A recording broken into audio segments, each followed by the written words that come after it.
ముంబై ఉగ్రదాడి కేసులో ప్రధాన సూత్రధారి తెహ్వూర్ హుస్సేన్ రాణాను 18 రోజుల ఎన్ఐఏ కస్టడీకి కోర్టు అనుమతించింది.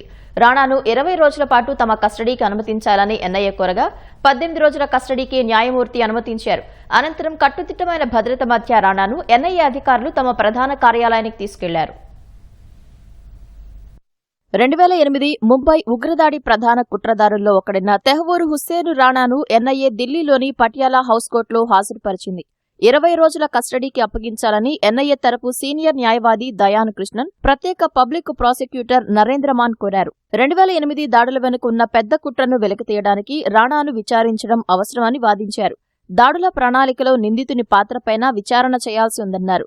నేరపూరిత కుట్రలో భాగంగా ప్రధాన నిందితుడు డేవిడ్ కోల్మన్ హెడ్లీ భారత పర్యటనకు ముందు ఆపరేషన్కు సంబంధించిన మొత్తం సమాచారాన్ని రాణాతో చర్చించాడని ఆరోపించారు. తన ఆస్తులు, వస్తువులకు సంబంధించిన వివరాలను హెడ్లీ రాణాకు ఈమెయిల్ చేశాడని తెలిపారు. దాడి కుట్రలో పాకిస్తాన్కు చెందిన ఇలియాస్ కశ్మీరీ, అబ్దుల్ రెహమాన్ ప్రమేయంపైన హెడ్లీ రాణాకు తెలియజేశాడని ఎన్ఐఏ కోర్టుకు తెలిపింది. ఎన్ఐఏ తరపు వాదనలు విన్న ఎన్ఐఏ కోర్టు ప్రత్యేక న్యాయమూర్తి 18 రోజుల కస్టడీకి అప్పగించారు. అనంతరం రాణాను ఢిల్లీలోని ఎన్ఐఏ ప్రధాన కార్యాలయానికి తరలించారు. దాడి వెనుక ఉన్న కుట్రను ఛేదించడానికి రాణాను ప్రశ్నిస్తామని ఎన్ఐఏ ప్రకటనలో తెలిపింది. విచారణ ప్రారంభించే ముందు జడ్జి వాదనలు వినిపించేందుకు న్యాయవాది ఉన్నారా అని రాణాను అడిగారు. తనకు ఎవరూ లేరని బదులిచ్చారు. ఢిల్లీ లీగల్ సర్వీసెస్ అథారిటీకి చెందిన న్యాయవాది వాదనలు వినిపిస్తారని తెలిపారు. రాణా తరపున వాదనలు వినిపించేందుకు న్యాయవాది పీయూష్ సచదేవాను నియమించారు. అంతకుముందు కట్టుదిట్టమైన భద్రత మధ్య రాణాను పటియాలా హౌస్ కోర్టుకు తరలించారు. జైల్ వ్యాన్తో పాటు పలు వాహనాల కాన్వాయ్ను వినియోగించారు.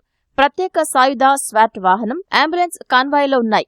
భద్రతా కారణాల దృష్ట్యా రాణాను పటియాలా హౌస్ కోర్టుకు తీసుకొచ్చే ముందు పోలీసులు, మీడియా ప్రతినిధులను, ఇతరులను కోర్టు ప్రాంగణం నుంచి బయటకు పంపించారు.